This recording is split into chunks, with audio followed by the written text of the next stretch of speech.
Assalamualaikum warahmatullahi wabarakatuh.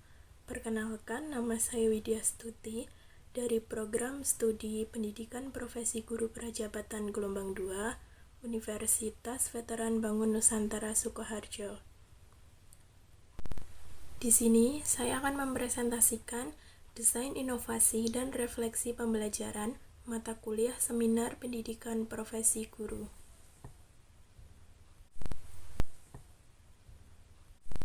Topik yang akan saya bahas yaitu tentang review pengalaman belajar yang pertama.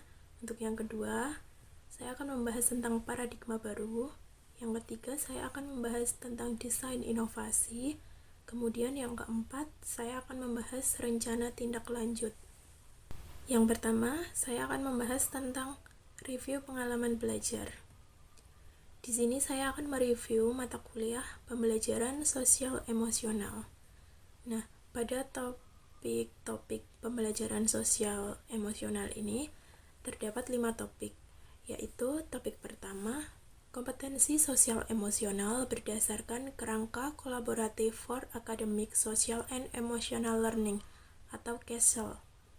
Topik yang kedua yaitu peran guru sebagai teladan pembelajaran keterampilan sosial emosional. Topik ketiga membahas tentang experiential learning. Topik keempat tentang experiential learning untuk pembelajaran emosional. Topik yang kelima yang membahas tentang school well-being. Di sini saya memilih untuk mereview topik pertama, yaitu tentang pembelajaran sosial emosional atau KESL tadi. Apa itu pembelajaran sosial emosional? Pembelajaran sosial emosional adalah bagian penting dalam pendidikan dalam relasi sosial manusia. Terdapat komponen pembelajaran sosial emosional, yaitu ada 5. Yang pertama ada self-awareness atau kesadaran diri. Yang kedua ada self-management atau memanajemen diri. Yang ketiga, responsible decision making. Yang keempat, social awareness atau kesadaran sosial. Yang kelima, relationship skills atau keterampilan sosial. Terdapat 2 artefak pembelajaran pada topik 1 ini. Yang pertama, ada koneksi antar materi topik 1. Ada pengertian pembelajaran sosial emosional atau PSE. Nah, pengertiannya, pembelajaran ini merupakan pembelajaran yang dilakukan secara kolaboratif pada komunitas sekolah. Proses pembelajaran yang dimulai dengan pembentukan kesadaran diri dan kontrol diri serta kemampuan untuk berkomunikasi. Kemudian, ada tujuan PSE, yaitu untuk memberikan pemahaman, penghayatan, dan kemampuan mengelola emosi. Kemudian terdapat komponen PSE, yaitu ada 5. Ada self-awareness atau kesadaran diri, self-management atau manajemen diri, responsible decision making atau pengambilan keputusan yang bertanggung jawab. Kemudian yang keempat ada social awareness, kesadaran sosial, dan yang kelima relationship skills atau keterampilan sosial. Kemudian artefak berikutnya, saya membuat modul ajar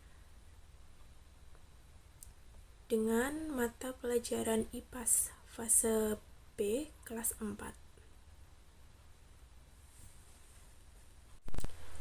Selanjutnya terdapat pembelajaran yang bermakna. Ada pembelajaran bermakna bagi saya, bagi guru, serta bagi peserta didik.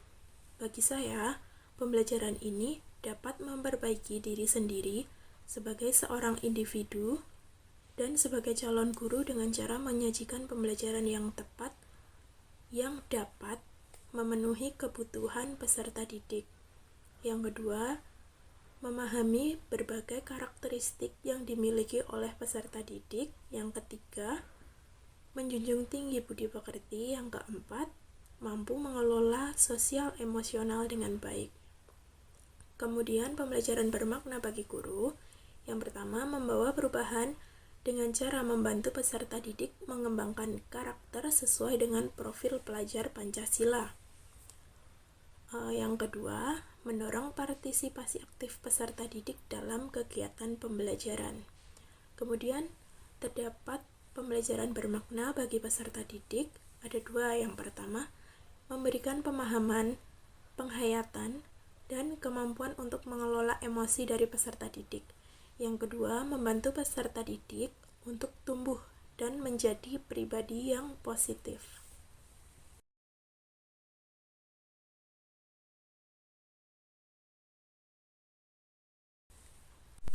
Kemudian, bagaimana mewujudkan profil pelajar Pancasila?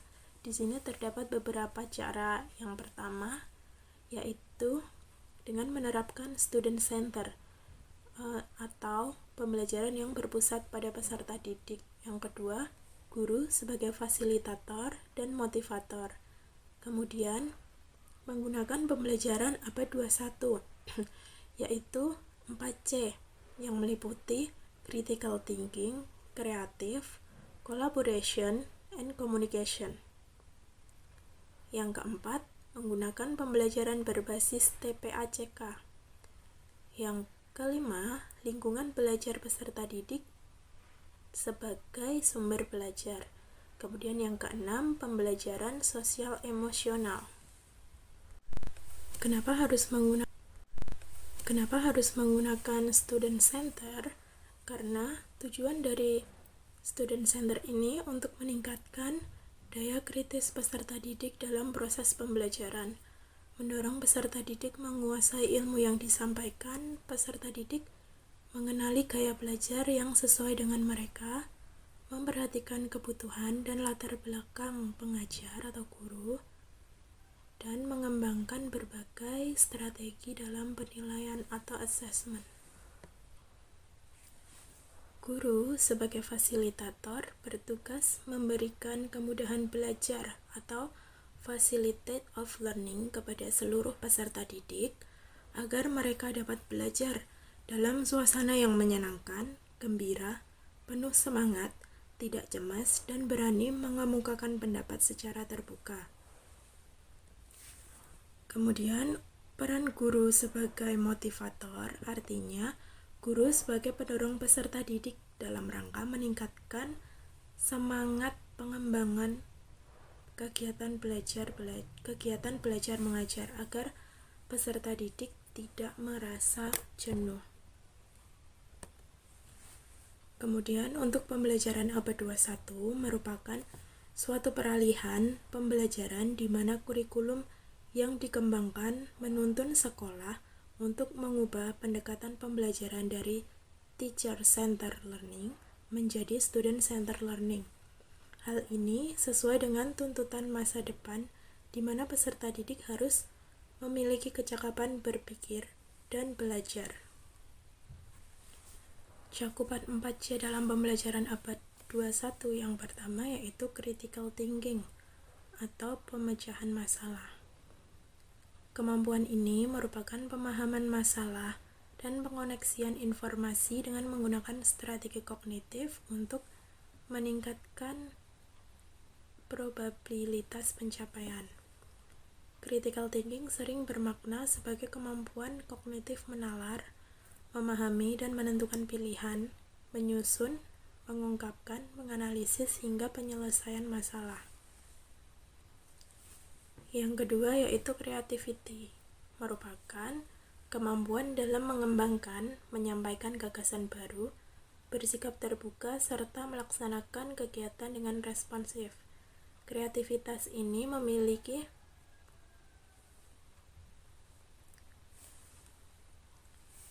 kemampuan seseorang dalam membuat atau menciptakan sesuatu yang baru. Kreativitas bergantung pada pemikiran kreatif seseorang dalam menciptakan gagasan baru. Kemudian untuk collaboration merupakan kerjasama dengan berbagai peran tanggung jawab, sehingga dapat menjadi pribadi yang dapat bekerja produktif, menempatkan empati sesuai dengan tempatnya, serta menghormati adanya perspektif atau pendapat yang berbeda. Kemudian untuk communication merupakan aktivitas mentransfer informasi baik tulisan maupun lisan. Komunikasi yang efektif menjadi hal penting dalam peradaban agar adanya pemahaman suatu informasi sehingga tidak terjadi salah persepsi.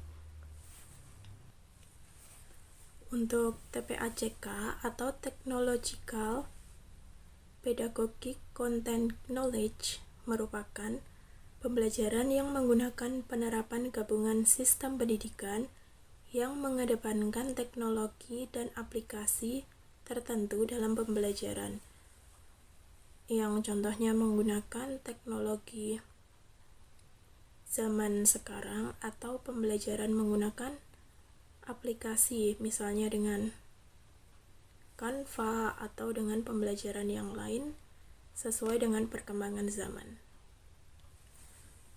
Lingkungan belajar peserta didik menjadi sumber belajar peserta didik. Jadi peserta didik di sini tidak hanya belajar di lingkungan sekolah saja, akan tetapi mereka dapat belajar di lingkungan sekitar rumah mereka atau terdapat tempat-tempat tertentu yang mereka kunjungi yang dapat digunakan sebagai sumber belajar. Kemudian untuk pembelajaran sosial emosional, jadi di sini tidak hanya pembelajaran kognitif saja, akan tetapi peserta didik diberikan pembelajaran sosial emosional agar seimbang dengan pembelajaran kognitifnya, misalnya dengan pemberian ice breaking atau motivasi-motivasi dalam kegiatan pembelajaran sehingga peserta didik tidak merasa jenuh atau bosan dalam kegiatan belajar.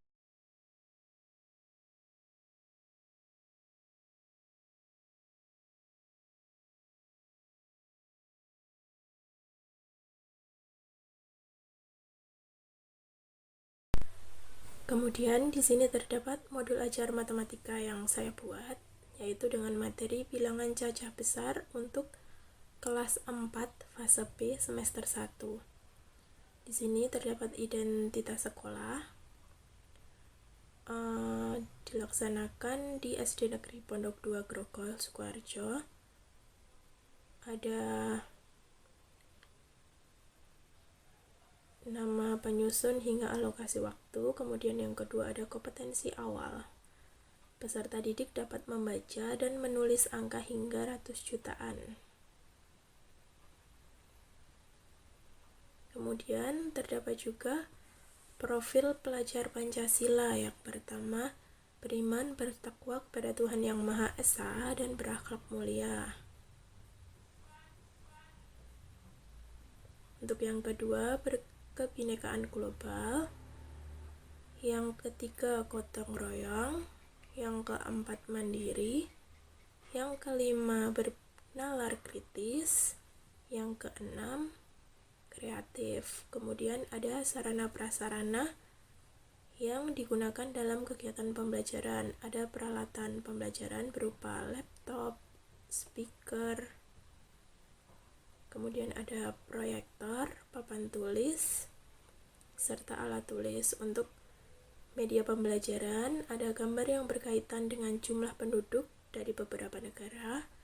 Kemudian saya juga menggunakan styrofoam yang berisi nilai tempat bilangan. Lalu ada slide PowerPoint. Untuk sumber belajar, saya mengambil buku matematika kelas 4 kurikulum Merdeka.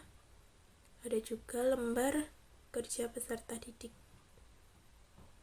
Target peserta didiknya ada peserta didik reguler atau tipikal, yaitu umum, tidak ada kesulitan dalam mencerna dan memahami materi ajar.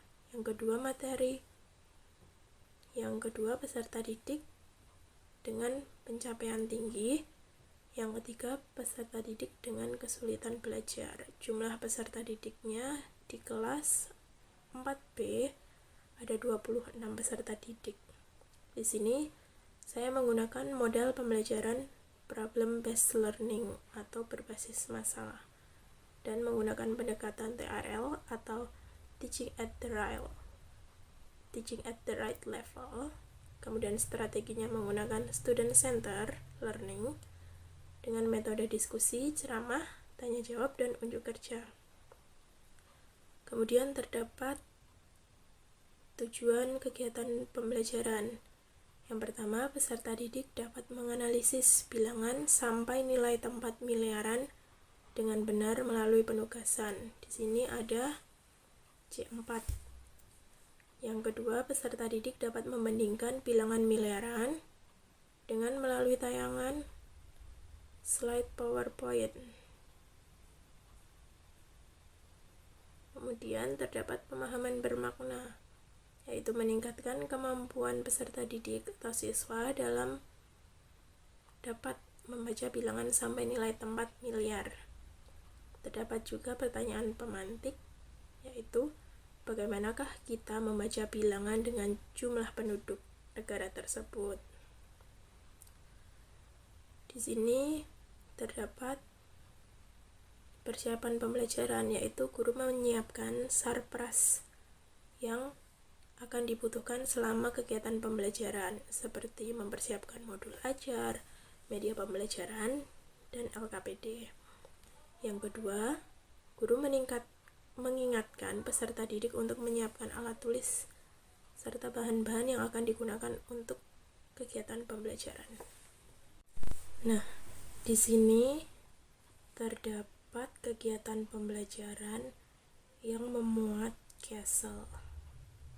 Dimulai dari kegiatan pendahuluan, yaitu peserta didik dan guru mengucapkan salam. Yang kedua, peserta didik memimpin doa. Di sini CASEL yang muncul yaitu kesadaran diri. Yang ketiga, guru melakukan presensi kepada peserta didik. Yang keempat, menyanyikan lagu nasional, yaitu Garuda Pancasila. Kemudian yang kelima, ada motivasi peserta didik melakukan ice breaking. Di sini ada CASEL pengelolaan diri. Yang keenam, ada apersepsi. Itu peserta didik dan guru melakukan tanya jawab tentang pengalaman peserta didik yang berhubungan dengan materi yang akan dipelajari.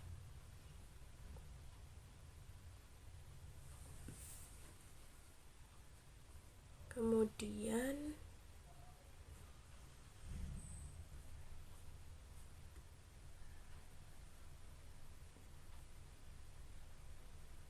setelah apersepsi, ada peserta didik memperhatikan tujuan pembelajaran yang disampaikan oleh guru dan kegiatan yang akan dilakukan. Dalam kegiatan inti itu memuat sintaks dari model pembelajaran problem based learning. Itu yang pertama, ada orientasi pada masalah. Dimulai dari peserta didik menerima pertanyaan pemantik dari guru. Kemudian peserta didik mengamati jumlah penduduk dari negara Jepang pada slide PowerPoint. Untuk yang berwarna biru ini merupakan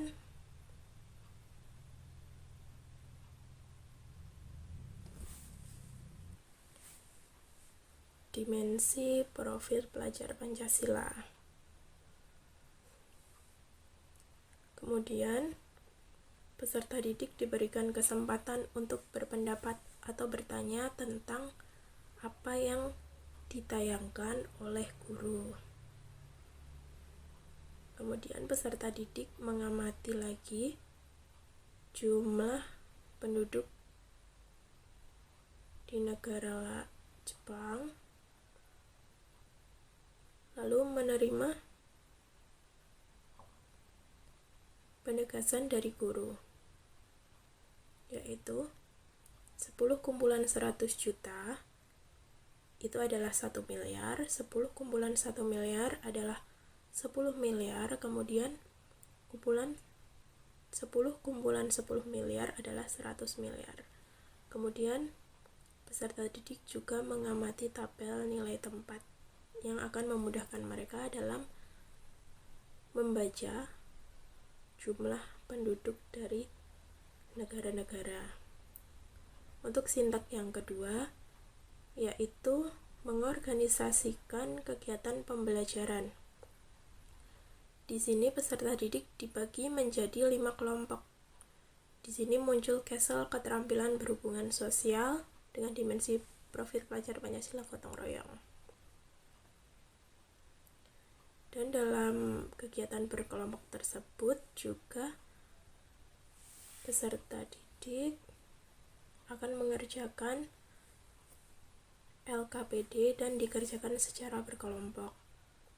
Lalu untuk sintak yang ketiga yaitu membimbing penyelidikan individu dan kelompok. Di sini peserta didik dikondisikan oleh guru melakukan diskusi bersama dengan kelompoknya dan memunculkan Castle keterampilan berhubungan sosial. Kemudian sintak yang keempat yaitu mengembangkan dan menyajikan hasil karya. Di sini peserta didik dari setiap kelompok mempresentasikan hasil dari tugas yang dikerjakan secara bersama dengan kelompoknya, yaitu dengan mengerjakan LKPD dipresentasikan di depan kelas. Kemudian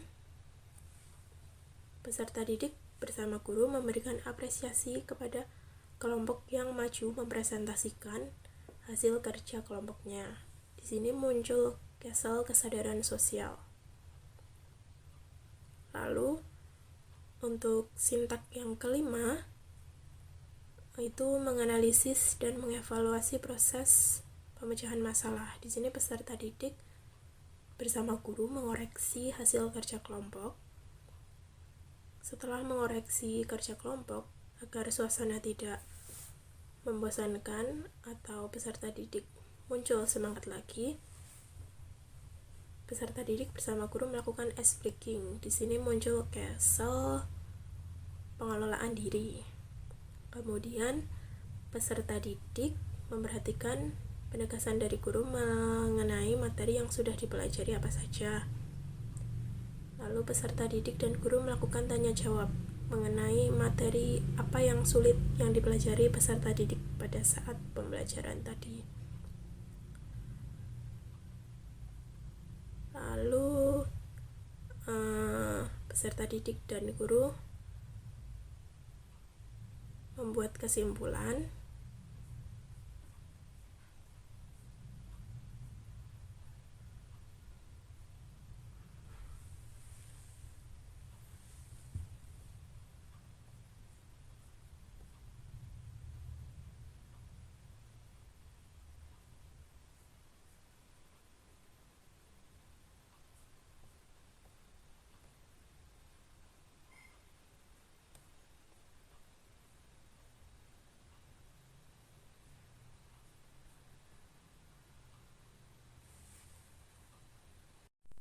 Setelah membuat kesimpulan secara bersama-sama, maka peserta didik akan mengerjakan soal evaluasi yang dikerjakan secara mandiri. Di sini muncul Castle, yaitu pengambilan keputusan secara bertanggung jawab. Lalu untuk kegiatan penutup, terdapat remedial. Peserta didik menerima informasi kegiatan remedial dan pengayaan. Kemudian ada kegiatan refleksi. Peserta didik bersama guru melakukan refleksi tentang pembelajaran apa yang sudah dilakukan. Di sini juga muncul Castle, kesadaran diri serta pengelolaan diri, yaitu apa yang telah dipelajari, bagian mana yang paling disukai dalam pembelajaran hari ini, kemudian apa yang belum paham dari pelajaran yang telah dipelajari. Selanjutnya, guru memberikan apresiasi kepada peserta didik karena sudah mengikuti pembelajaran dengan baik dan mengingatkan peserta didik untuk mengumpulkan tugas yang sudah dikerjakan. Kemudian peserta didik mendapatkan informasi materi yang akan dipelajari untuk pertemuan berikutnya. Selanjutnya, pembelajaran berakhir. Kemudian peserta didik berdoa dipimpin oleh ketua kelas. Di sini muncul kesadaran diri.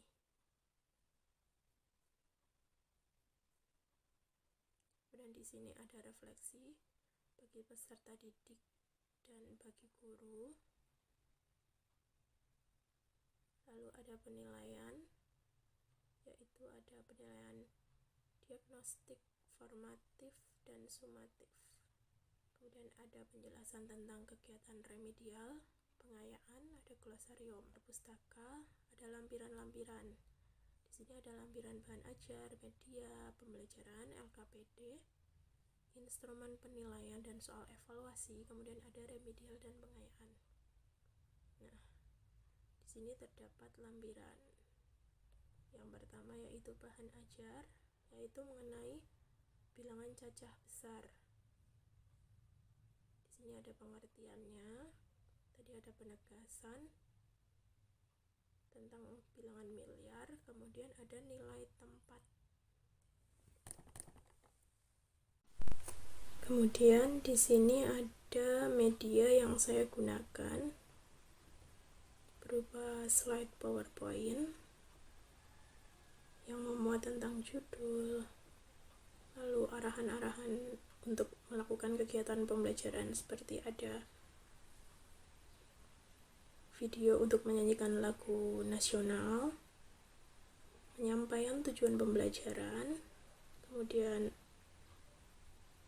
di sini ada nilai tempat juga.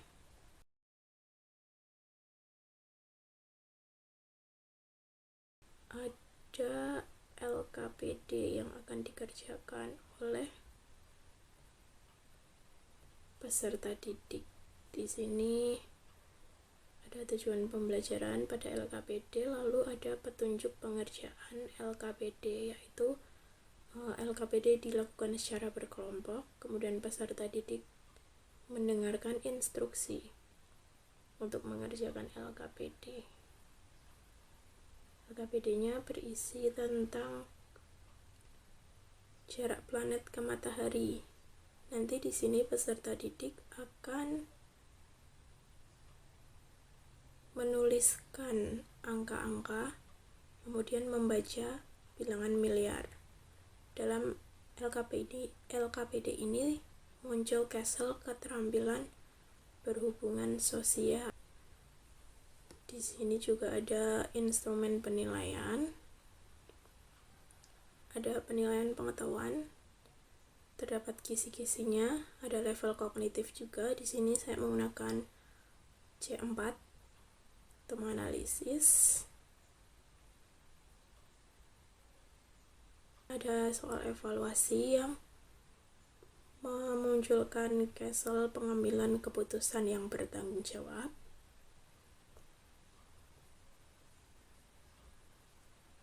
Setelah soal evaluasi ada kunci jawaban dari soal evaluasi.